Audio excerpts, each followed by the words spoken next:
A very warm welcome everyone to today's webinar. First, I will give a brief introduction about AMP, inshallah, Association of Muslim Professionals. It was created for the development of Muslims community and further empowering them into educational, social, political, and economical fronts of life. AMP strives to achieve empowerment by channelizing the immense potential of talented and educated young minds with rich and enormous knowledge of the experienced people.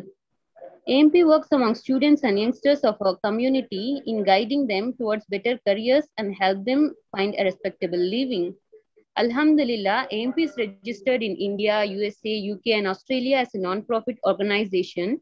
It has completed its 13 glorious years serving the community in various fields like education, employment, and empowerment. Its vision and mission is to reach 10 million people by 2030 and empower the unprivileged for the greater benefits of the society. Next slide, please. In order to know how an organization works, we have to know their achievements. So I will shed some light on achievements of our organization. MP is actively involved in various projects. The first one is School Development Program. The School Development Program is AMP's main flagship project, which has been most impactful as well.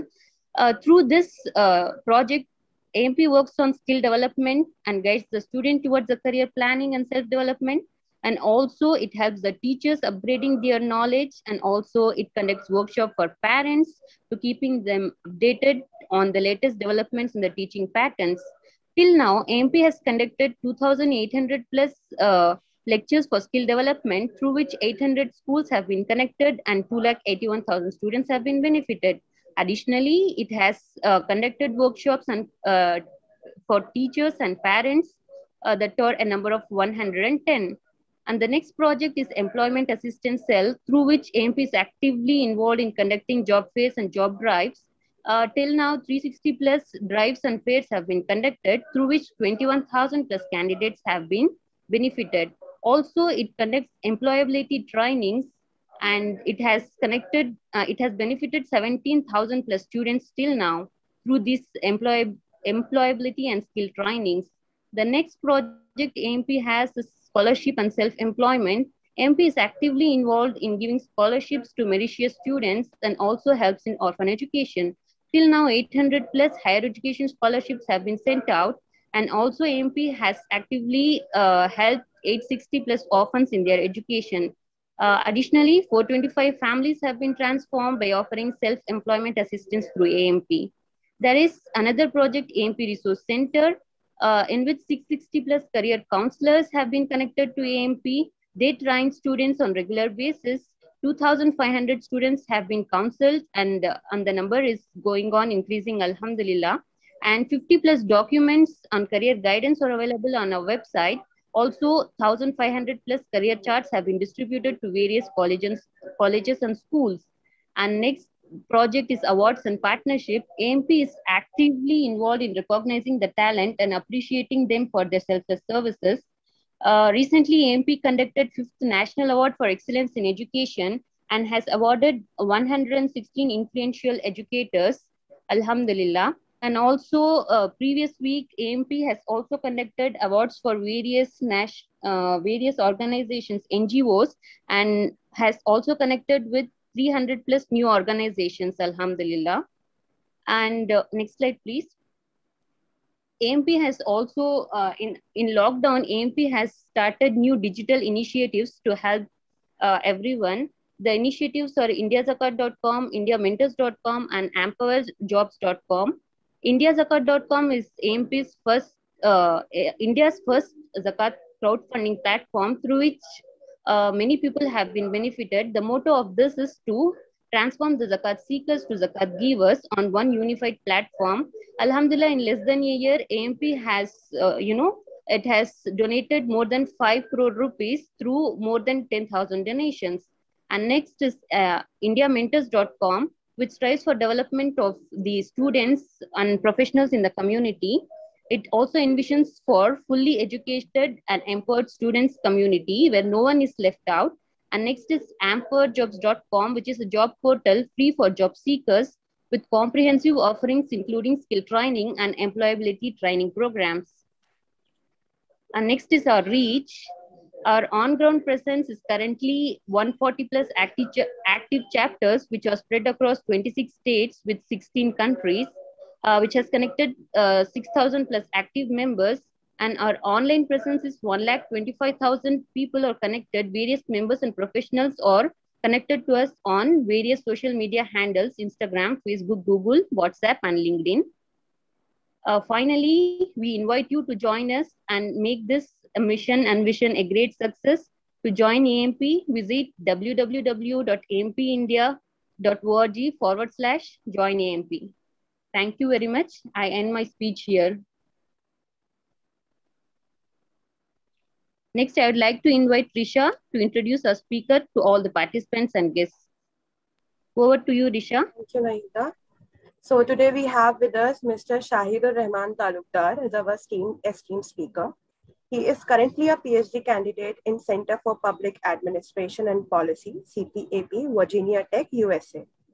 He is an alumnus of Aligarh Muslim University and holds a master's degree in social work, economics, and mathematics. In the past, he has contributed to the society by working with several important non-governmental organizations during and after his coursework. Most importantly, he has worked as a community development professional with Pradhan in the state of Jharkhand. Pradhan is one of the top NGOs in India to work with in the field of social development. Mr. Talukdar's area of interest is regional governance and social sustainability. Today, he is going to cover a range of opportunities to study abroad, specifically USA. AMP is really honored and grateful to Mr. Talukdar for being here with us today. Thank you so much, sir. Over to you. Thank you, Risha, for this introduction. I'd just like to clarify, in the beginning, you said my name, Shahidur Rahman. It's Shahidur Rashid. Other than that, thank you. And I will start right now. Okay, so I'm sharing my screen. So as mentioned earlier, today's topic for presentation is pursuing higher education in the United States. And as Risha has already introduced me pretty in depth, so I'm not going to talk about myself, but I would just like to briefly cover as to what I'm going to talk about today. First thing I would do is I will give a brief overview of the US higher education system. Then I will discuss briefly why study in the United States, that is the pros and cons. And then I'll be focusing on attending US colleges and universities, what it takes, the process, the costs, the funding opportunities, and certain norms and exceptions. So let's have a look at the US higher education system. Like in most countries, US higher education system is divided into graduate and undergraduate degrees. So there is a difference of terminology compared to India. When we talk about Indian system, we also say undergraduate and postgraduate, but here it is broadly referred to as undergraduate education and graduate education. Graduate includes both master's degrees and PhDs. And so as you can see in the screen, there are a wide variety of master's degrees, PhDs, Juris Doctorate, and then in the undergraduate education, you see associate degrees, bachelor degrees in different disciplines, different subjects. A couple of interesting exceptions is that for law degrees, the master's degree, although there is an LLM degree, but it is rare. Most of the time, the law degree is considered as JD, that is Juris Doctorate. Similarly, for medicine, in India, we have an undergraduate degree in medicine, but in the United States, there is no undergraduate degree in medicine. You only have a graduate degree in medicine, that is MD, and there is nothing that you can study at the bachelor's level. And in order to join the MD program, one has to have a 4-year college degree before. So unlike India, we cannot pursue a medical degree right after class 12. So this is one of the difference. And there are many such differences, although they are not major, but there are some notable exceptions. So coming to the infrastructure of higher education in the United States, there are over 4,300 degree granting institutions, that is, institutions that offer a 4-year degree or a master's degree or above. So there are different types of institutions, for example, community colleges, technical schools. Technical schools typically don't offer degrees, they offer certificates or diplomas. Diplomas are rarely given, though it's mostly certificates. It's not a very common thing in the United States. Then there are liberal arts colleges and universities, polytechnic institutes / universities, then institutes of technology and regular universities. So our focus will be in the bottom 4. The top 2, I don't think is very relevant for anybody from India, although if they want, they can pursue in community college or technical schools. But today's discussion will be mostly about the last 4, that is liberal arts colleges and universities, polytechnic institutes and universities, institutes of technology and universities. And all of these things, except community colleges, can be public or private. Community colleges are only public. So now let's answer this big question. Why study in the United States? What's the use of it? And what can we do with it? So first and foremost, the reason why one would be or should be interested in studying in the US is the quality of the education. There are excellent educational institutions, there are good quality programs, and there is another added advantage is that the US higher education system is fairly flexible in terms of the discipline and degrees as to what you can do with what background. In the United States, typically most people don't switch from an undergraduate background to a different graduate education. But in the United States, it's very common. You might have an undergraduate degree in computer science, and then you might pursue a medical degree or a law degree. This is fairly common in the US. Then there are job prospects that one could consider. Everybody knows that US has an excellent job market. There are a large number of opportunities. And compared to many other countries, US has a relatively more open recruitment system where international students as well as people from other countries can join the job market fairly easily. A US education also allows you to work outside of the US in many other countries. US education is considered one of the best education in the world. And as a result, people with US degrees are in high demand. The next aspect is that eventually, once you have a US degree, once you have been working here for a while, then there are different pathways and procedures to obtain a green card, that is a permanent work authorization, and that can eventually lead to citizenship. However, there are hurdles across. I will discuss some of it today. And if you have any question later on, we can discuss. And then there is a third incentive that is usually not considered, that the United States is a beautiful country. It's a very large country, much bigger compared to India in size. And it's clean environmental wise also, it's pretty clean and beautiful. Living in general is comfortable, highly comfortable.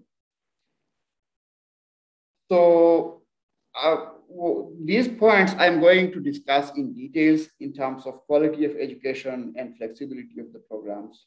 Let's talk about the infrastructure.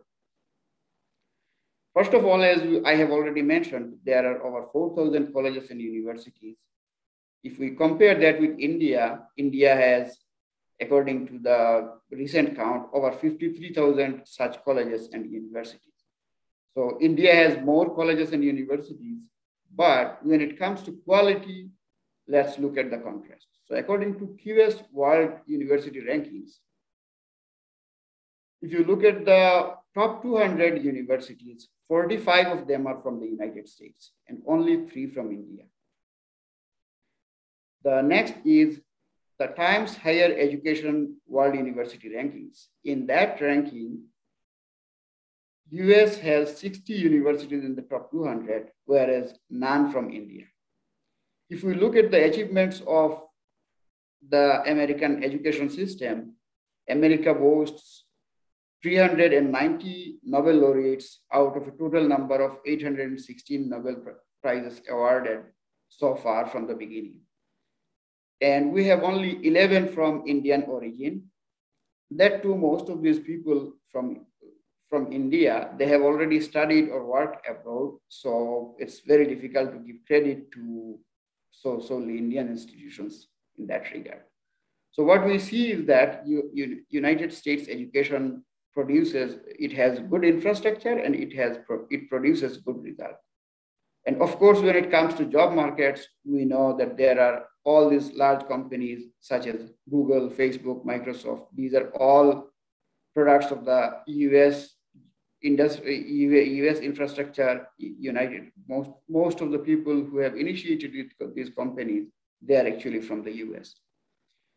But of course, it doesn't mean other countries don't have Nobel laureates, other countries don't have great universities or great companies. They all do, but United States as a country has a very large share given its size and population.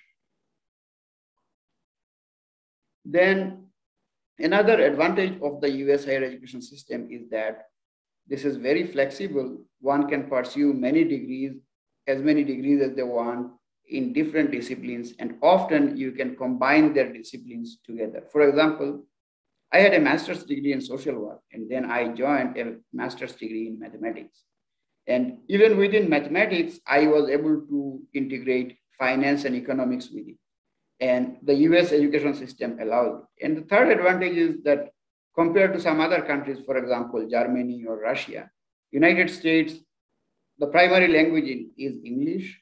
So all the higher educational programs are in English, and that gives a comparable advantage that you can work anywhere, you can teach anywhere, and you will have a better command over the language, which is de facto the language of business in the whole world.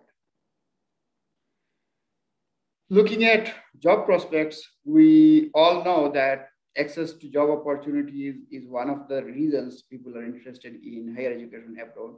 US has a very large job markets, and it has a very high percentage of immigrant workers in the labor force. In many countries, it's difficult as an immigrant to get jobs, but in the United States, it's relatively easy. I don't mean to say it's very easy or everybody can get a job or there is no restrictions. Those are there, but it's still relatively easy compared to many other countries. Then you can apply for green card. This is something, again, everybody knows, and it's not that easy. It takes a lot of time. There are lots of complicated procedures and requirements. However, at the end of the tunnel, there is light. So like if you can wait for 4, 5, 6, 7, up to 10 years, then you might be awarded the green card and eventually the citizenship.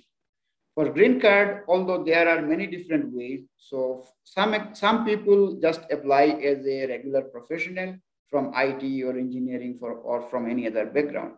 However, there are exceptions for people who have studied in the US, who are working as scientists or in academia, or people with extraordinary abilities, capabilities.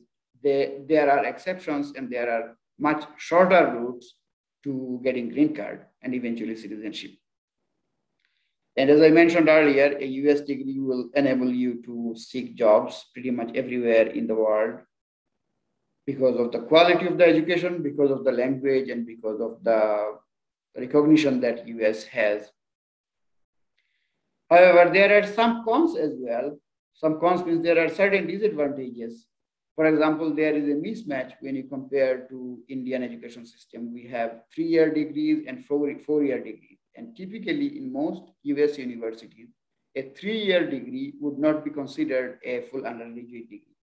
So you will have to do another 1 year of university education or a master's degree to be able to be eligible for graduate education in the United States. By graduate education, I mean if you want to join something like master's degree or PhD or a law degree, so you need to have a more than 3 year of education in India. That is, you need a 4-year education. Then there is another thing. Sometimes we see candidates from India who are already pursuing MPhil. They might think that they might have an added advantage because they have an MPhil degree and they might have an accelerated route to PhD. That usually does not translate. This is because in the United States, there is no particular program called MPhil, and there is no such recognition or advantage to it. In some cases, you might get some added advantage because of your research experience, but most of the time, you will still be considered equivalent to a master's degree holder. Then another disadvantage or cons one can think of is that US education system is time consuming. For example, degrees such as MD, Doctor of Medicine, or Juris Doctorate, that is JD, or PhD. All of these degrees require a relatively longer time frame. And US education system is very expensive. One can argue that it is one of the most expensive education system. For example, on average, 1 year of education costs around $50,000, and $50,000 converted in Indian currency is a lot of money. Then there is another disadvantage. For example, many people experience cultural shock. There is a significant cultural difference between India and the United States. And as a beginner, when people come, this shock seems really, really stark compared to India. It can be a very positive experience, but at the same time, it can be a very negative experience too for some people. And then there is loneliness. Often it happens that you are outside of your own culture, outside of your country, your friends, relatives are not necessarily here. So many times, especially if you are living in a small rural community or a rural town in the US and not in large metropolises such as New York, Washington, DC, or San Francisco, in that case, you might feel alone many times. However, despite these disadvantages or cons, we see that hundreds of thousands of students, in fact, more than 1 million students apply to the US higher education system and join every year. So let's look at the graph. So this graph shows that the demand for US higher education system has been increasing, and both the number as well as the percentage of international students joining the US higher education is increasing. It's slightly over 1.1 million. That means about 11 to 12 lakhs now from all other countries combined. And from India also, the number is really high. So let's see how we can take benefit of this great education system and how we can join the pool of aspiring professionals. Attending US colleges and universities is relatively competitive, although there are a large number of universities, but the admission process is somewhat complicated and somewhat expensive. So that admission process can be broadly divided into 4 phases: pre-application, application, then supporting materials, and post-application. And then I will also discuss costs and living expenses and the funding opportunities.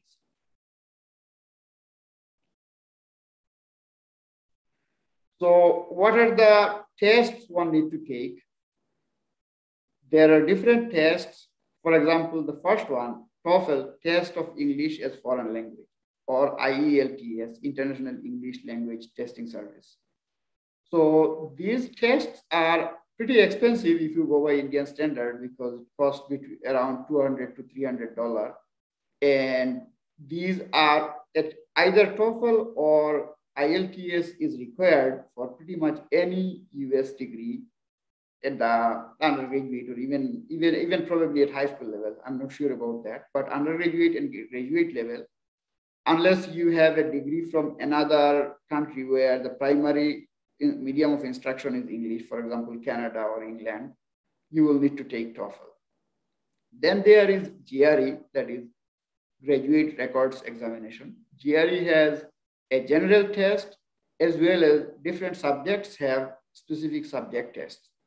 Although in most universities, most of the time, general test is sufficient.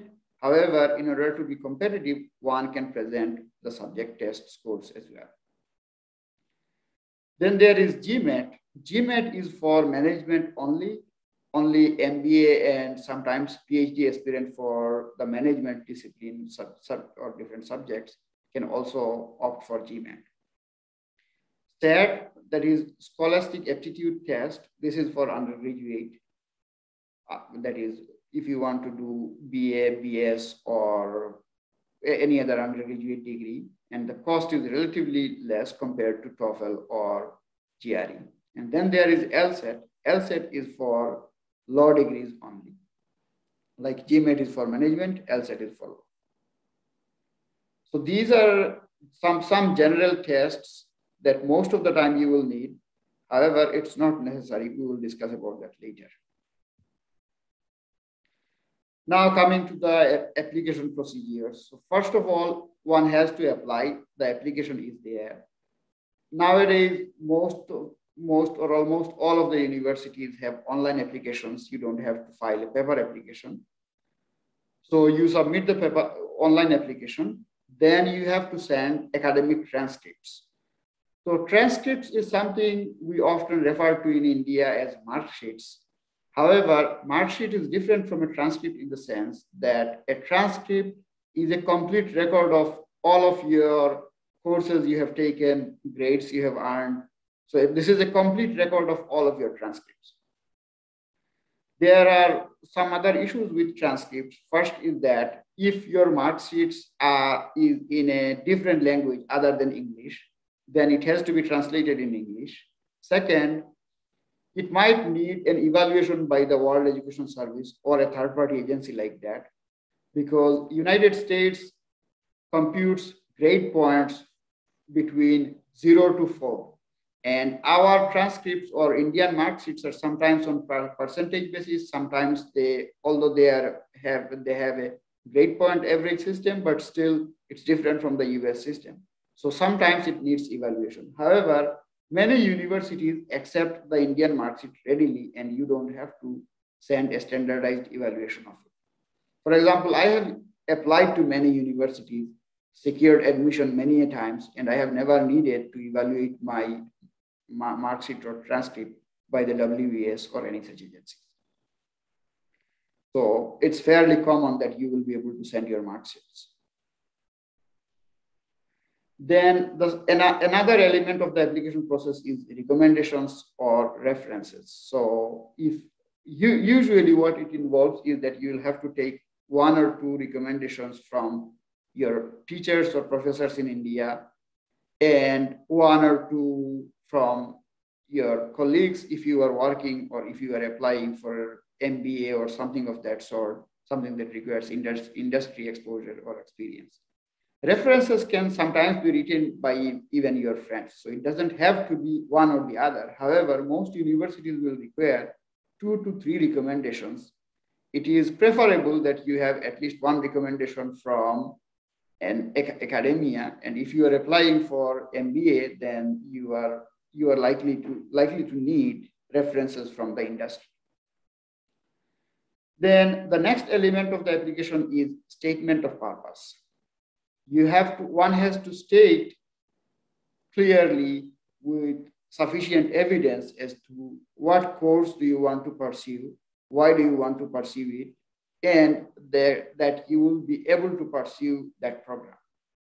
So these are the essential 3 qualities or characteristics need to be there in the statement of purpose. It goes by various names. Sometimes it could be called application essays. So in that case, it's not just 1 document. It could be like 3 or 4 different essays that you have to write. But the broad idea is similar. what do you want to pursue, why do you want to pursue, and show the evidence that you will be able to complete the course. Then, depending on the university and the program, different universities have different criteria for allocating scholarships or fellowships or assistantships. These are the financial assistance one can secure in a US university.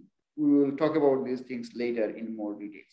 So one may have to write separate applications or separate essays for these scholarships or fellowships. However, it's not always necessary. Often the statement of purpose serves this purpose. Most universities don't have a separate requirement, but some universities do. Now let's look at the admission process into US universities briefly. So it's a somewhat complicated process. It starts from selecting a program. So by program, I mean something like MS in computer science or PhD in finance. So in India, typically that thing is referred to as a course or a degree. However, it's typically referred to here as a program. Once you know what you want to pursue, then the student has to find out which universities they want to apply, he or she wants to apply. Then looking at the university and the program, then you know what are the tests required. For example, if one is to pursue master's degree in physics, then he or she might have to take TOEFL, GRE, and GRE subject test for physics. However, if one has to study MBA, then they will have to take TOEFL and GMAT. And so depending on the degree and depending on the university, the test requirements may vary. After that, you take the test and then you apply to the university, that is submit the application. After you submit the application, you have to send the test scores. So typically the test scores are to be sent direct. By test scores here, I mean the TOEFL, GRE, GMAT, etc. These tests, not the regular exam transcripts. So sending the test scores usually happens online directly from the testing service. Usually the students are not expected to send the test scores themselves. Rather, you will have to instruct the agency where you took the test and they will send the test score to the university directly. Sometimes it involves some fees depending on the number of universities you are applying to. For example, if one takes a test, for example, GRE, then for the first 2 or 3 universities, you might be able to send the scores for free. After that, for every additional university you send the score to, you will have to give a fee, pay a fee. That could be like $5 to $10 or even $20. I don't know exactly how much it is. In my time, it was $5.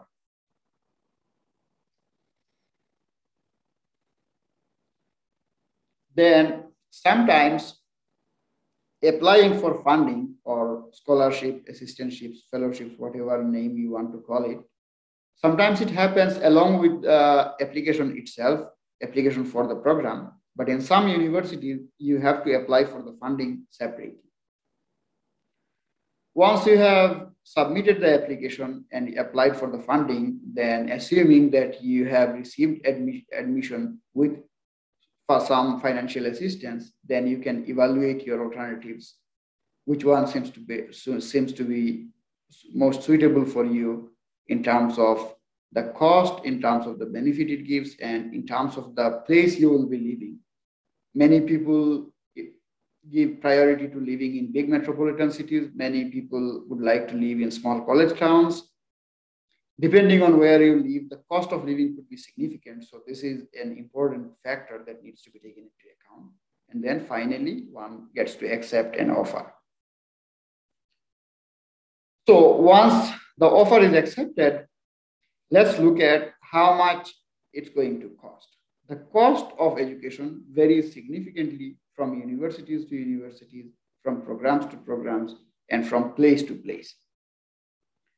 So this is not necessarily absolutely accurate information. However, this is a rough idea about how much it costs for a 4-year degree for a 2-year degree or 4-year or different universities. So there are different terms that I think one needs to have some idea about. In-state refers to, so United States has 50 states.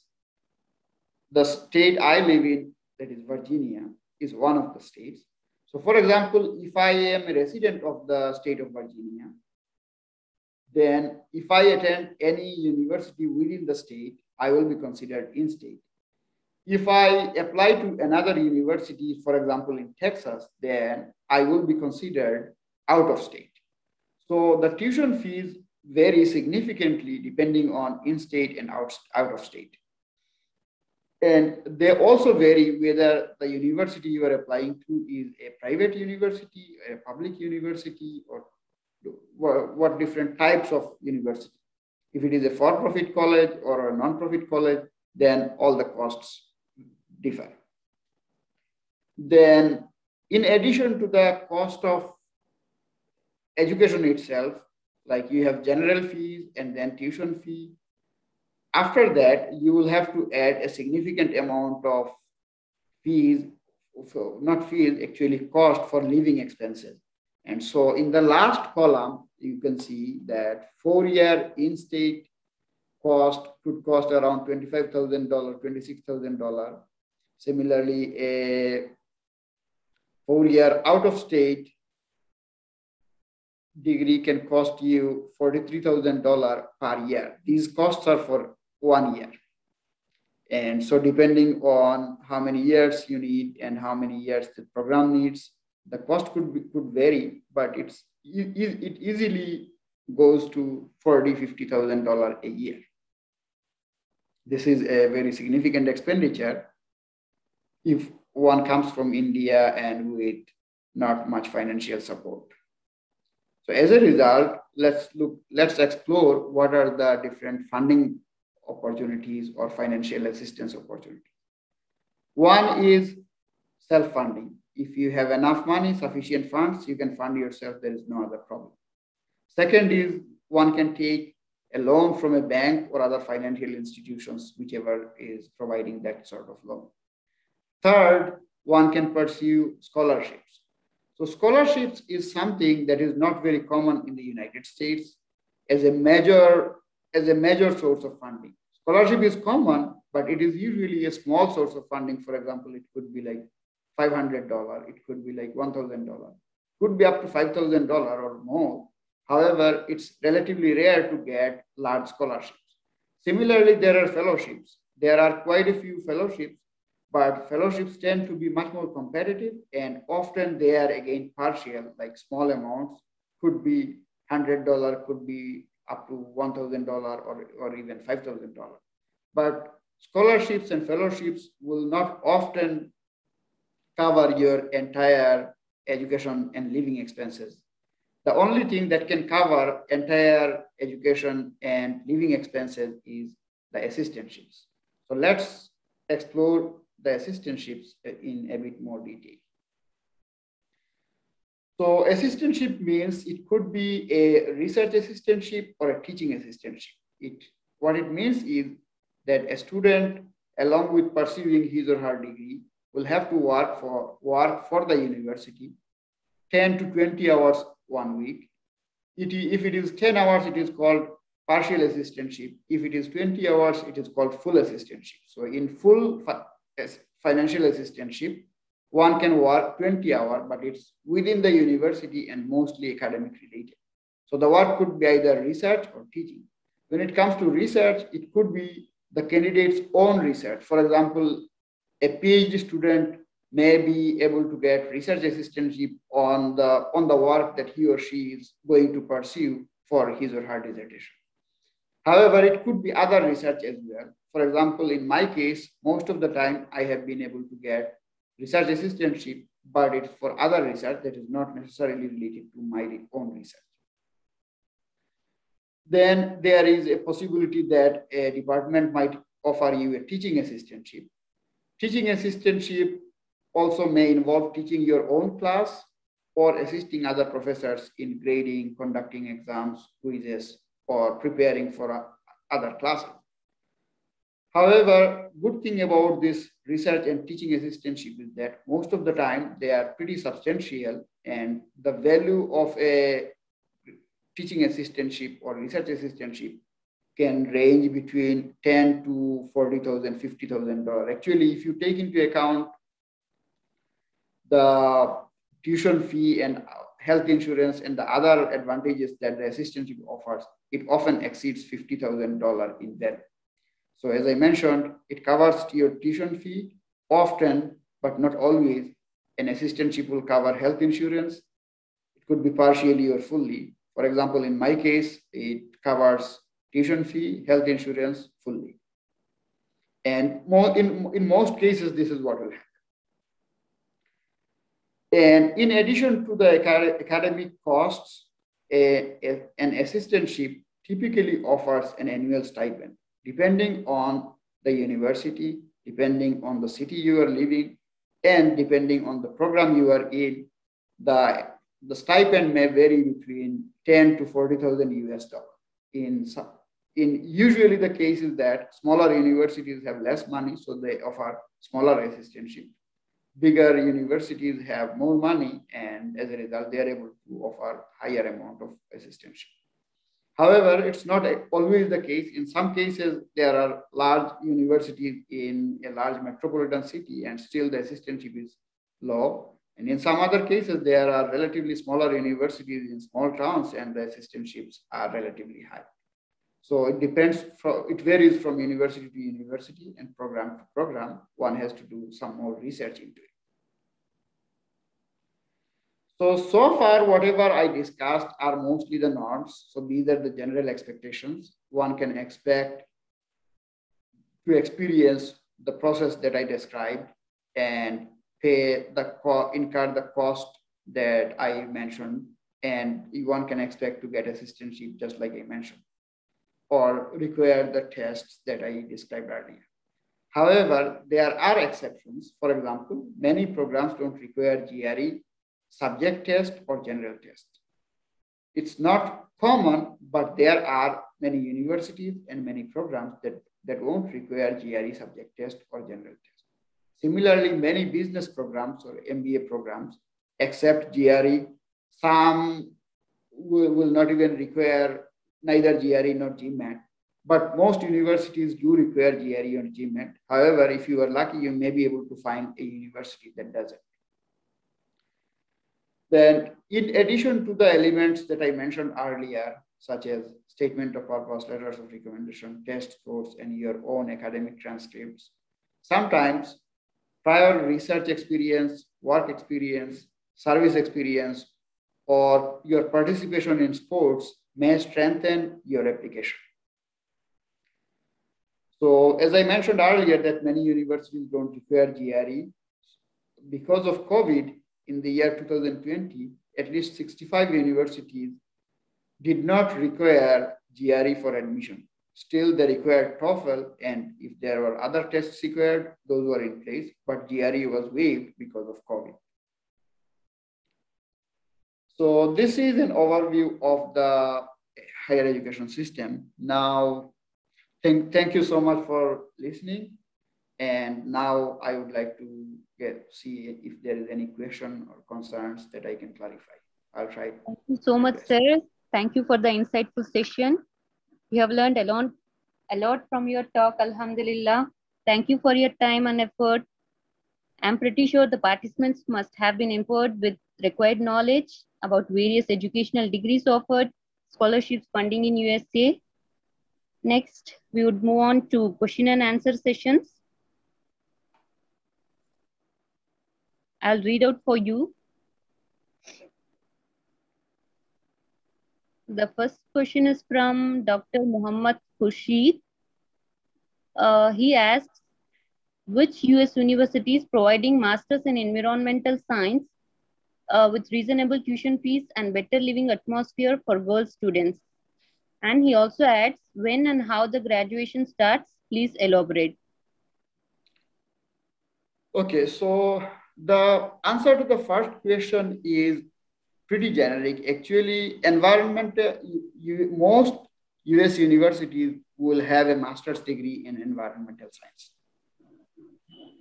With reasonable tuition fee, again, that depends on the size of the university, the stature of the university, the city in which the university is in, and the same goes for living expenses. It will be difficult for me to give you an accurate answer on that. Like there are 5,000 universities and every university will have a different structure on this.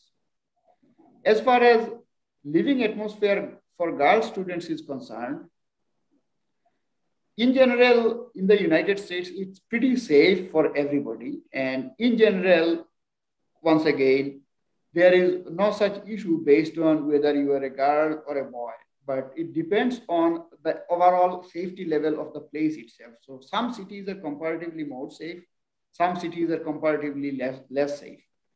And one good thing about US universities is that most of the universities are very large in themselves. So the universities itself have a pretty good environment around them. Often you will come across cities that are called university towns. For example, I studied at Texas Tech University. That city was Lubbock. So Lubbock is considered a university town because a large fraction of the population of the city actually is related to the university. Similarly, I'm living currently in Blacksburg. Blacksburg is a city, is a town in Virginia, where Virginia Tech is. So, so here again, the population of the city is suppose 70,000, and the university's student strength and faculty is close to 40,000. So that means almost half of the city is university.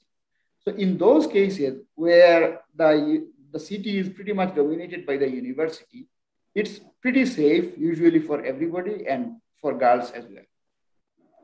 However, if it is a large city, for example, like New York or Houston, then depending on the place you will be living in, that's where the safety concerns will be there, if at all. And I don't see any specific reason for being worried because someone is a girl. Here, it's pretty open for everybody, and girls can go out. They are fairly comfortable doing whatever they want. Most of the time, everybody is safe. So I hope I have somewhat answered the first two parts of the question. Second, the last part is when and how graduation session starts. So here is a difference in terminology. Like graduation refers to the process of the completion of your degree. By graduation, if you mean how does the process start, like when you should start applying, then that answer is pretty much like now. So you can start somewhere in September, October, November, December. Most of the university applications will be finished by January. Some universities will still accept applications as late as April or May, but most of the applications happen between, say, November and January.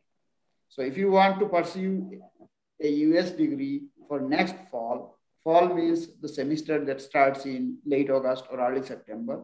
So you have to start preparing and applying from pretty much now. So one has to start now and then start taking tests, then submit the application somewhere in December or January. That's how it will go. So the next question I see is, I hope I have answered Dr. Muhammad Khurshid Akhtar Saab's question. Next question I see on the chat is from Sufyan Sheikh Saab. So all students get assistantship if you apply. The answer to that question is unfortunately no. Most students applying for assistantship will not get assistantship. That is a fact. Almost everybody wants to get assistantship. However, that is usually pretty competitive, and you will or will not get assistantship based on your test scores, your academic performances, the strength of your statement of purpose, the strength of the letters of recommendations that you get. And for example, if you are applying for an MBA or some other program that requires industry experience, then that also may help. Yeah, so short answer to the question is, if you apply and if you are competitive, then only you will get assistance. Now, one good thing is that in in case of PhD admissions, most of the PhD students usually get funding, almost all. It's very rare that you will get admission in a PhD program and not get funding. And even if you don't get funding in the beginning, then in one semester or so, you will be able to get funding. That's pretty much the case most of the time. However, I cannot guarantee that it will be 100% of the time, although I'm pretty confident that it's more than like 98% of the time. If you are taking admission in PhD, you will get assistantship, and assistantship should cover all the funding aspects. The next question I see, which is better option, doing BE in India and master in US, or start graduation in USA itself? Okay. So as I mentioned earlier, that it's relatively easier to get assistantship or financial support at the graduate level, that is master's or PhD level. Even then, it's much easier to get financial assistantship at PhD level than master's. So that's where it goes. When it comes to an undergraduate degree, that is a BE, BTech, or a BS, I think pursuing that degree in India is better if you don't have the funding. If you have sufficient funding, if money is not one of the concerns, then sure, US education system is very good, and most of the time you will get a superior quality education even for your undergraduate degree, that is your BE or BTech. So one difference here in the US is that the degrees are not divided into BE, BTech, B, etc. These are usually called BS, Bachelor of Science, and that's one generic degree for everything. The only difference will be in terms of major. So for example, if you are studying electrical engineering, then you will be an BS in electrical engineering. And if you are studying BS in biology, then you are a BS in biology. So that's the difference. I hope I have answered the question. Any other questions? Yes, sir. Thank you so much. Yes, I would like to ask few questions here. Mm-hmm. Okay, can you shed some light on the top universities for PhD students, specifically in computer science area? Well, so top universities for, okay. So if you remember, I guess I am still sharing the screen, right? Yeah. So let's see.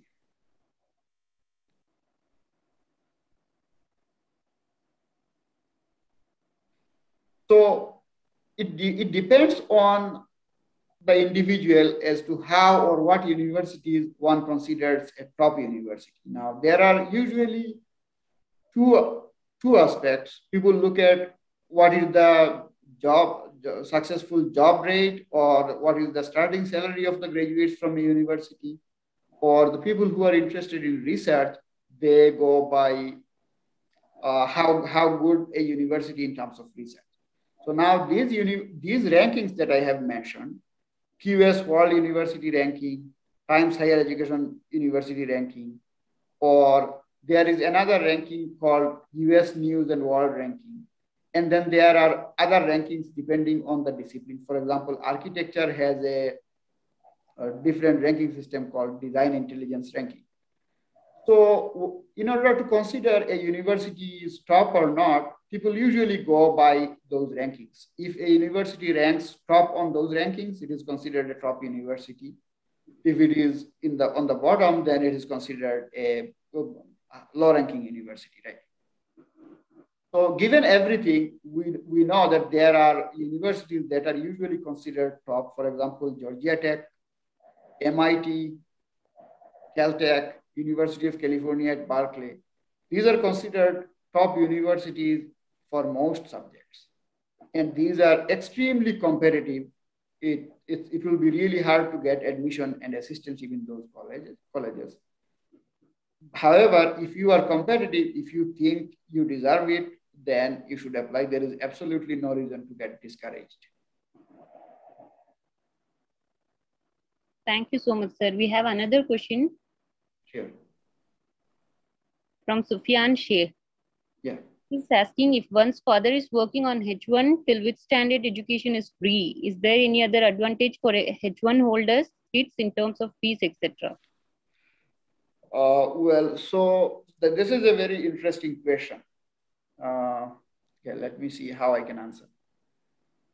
There could be some difference based on where the children were born. If the children are born in the US, then they will enjoy considerable more advantage than if the children are born in India. However, so far as I know, from primary through high school education is pretty much free in the United States.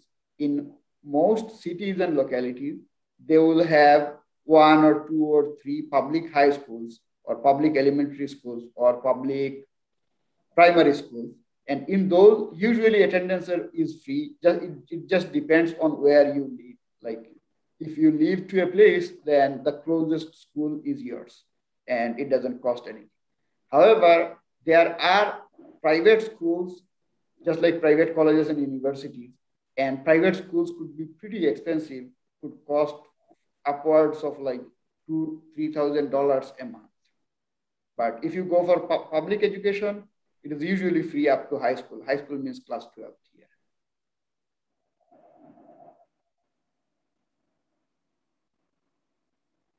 Any other question? Hope that answers, Sufyan sir.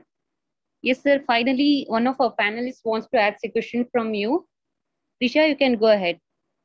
Okay, sure. Sorry for messing up your name earlier.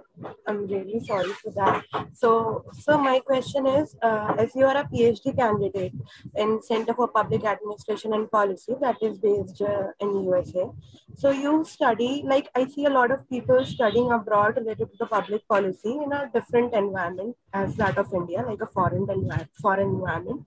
So if we want to come back to India, how open are our framework to apply the learnings that we have got from a foreign university, and how is it applicable in India? Okay, that's a very good question. And don't worry about messing up with my name. That usually happens. That's pretty typical. Like for some reason, people attach Rahman with Shahid, very common. So you are not alone in that, and no problem.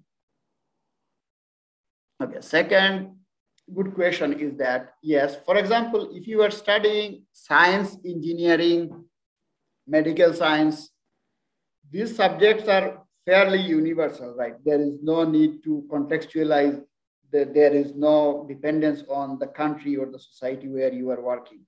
However, when it comes to social sciences and humanities also often, there is an issue that what you are studying here, it may or may not be based on the place that you want to work. For example, I am studying here and my research is pretty much based in the US. However, if I have to work to India, then there might be a question that how relevant is my research to India or in India? This is a good question. It sometimes arises.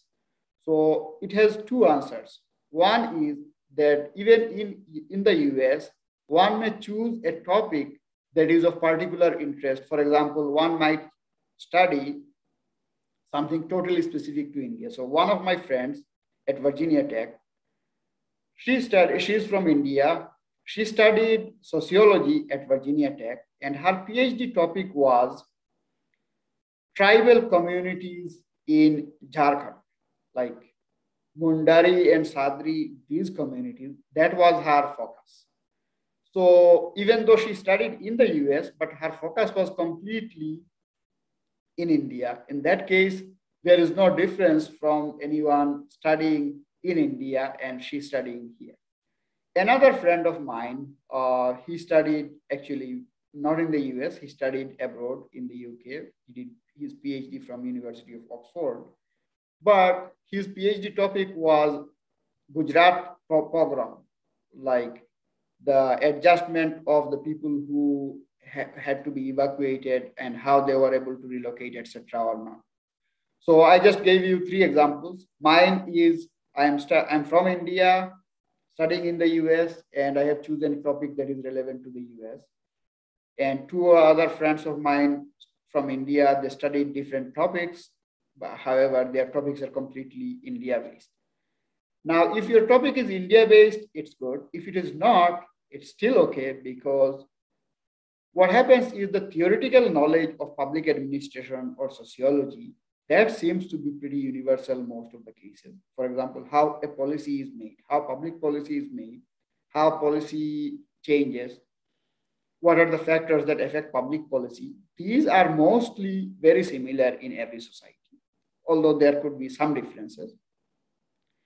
Then at the PhD level, one of the major achievement is that one learns research methodology.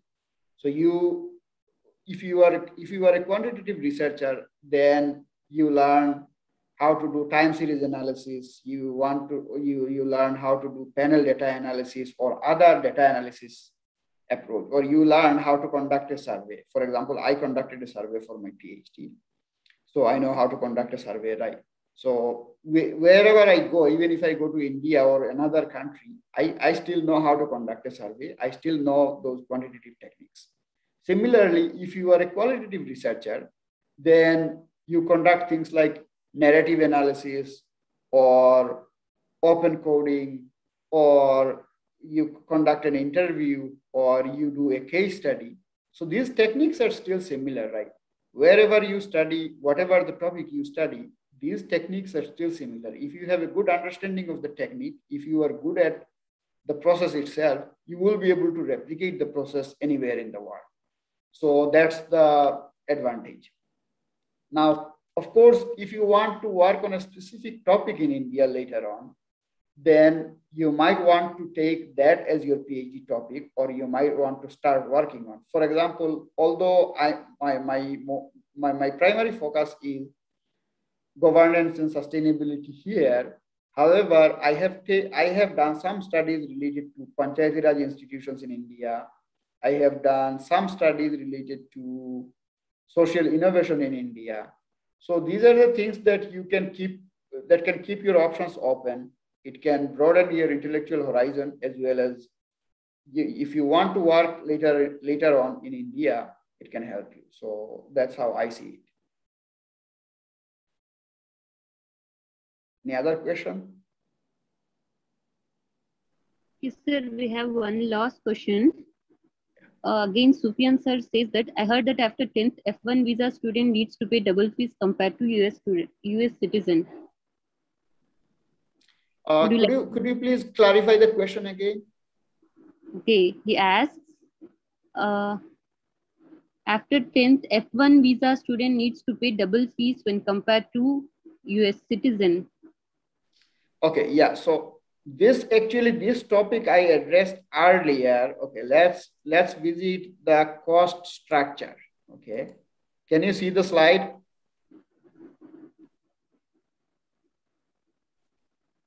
Yeah. So in this slide, this question is correct. It's almost correct in the sense that pretty much all the F1 students will be considered out of state. And out of state means your fees will be significantly higher, not double. Sometimes it could be more than double. Yeah, so that is true. However, if you get an assistantship, a teaching assistantship or a research assistantship, then it takes care of all of it. So you don't really have to worry. And if you don't secure an assistantship, then of course you will have to worry, because it's going to be a significant amount of money, close to $40,000 to $50,000 every year. Thank you, sir. Thank you so much for patiently answering all the questions. Now I'd like to invite Kashif Bhai for vote of thanks. Over to you, Kashif Bhai. Yeah, thank you. Hope I'm audible. Yes. I can hear. Yes, I'm here for vote of thanks. My name is Syed Kashif Ali. Assalamu alaikum. First of all, I want to thank Allah subhanahu wa ta'ala for uniting us here to enhance our knowledge and information. On behalf of EMP WebTalk team, I would like to thank our today's speaker, Mr. Shahid Rashid, for sharing the valuable information on education scholarship opportunities in the US. in sequential of steps like about the education system in US, details of various universities, job opportunities, advantages and disadvantages of US education, international enrollment, fee structure, statistics, and admission, application process, funding, financial assistance, etc. Hope our participants had acquired enough knowledge about the topic today. I would like to thank our speaker for answering the questions asked by the participants. Finally, I want to thank all the participants for your participation. Hope you got benefited from today's session. Request all the participants to attend our future web talks and share the same with your known groups and friends. Jazakallah khair for the opportunity.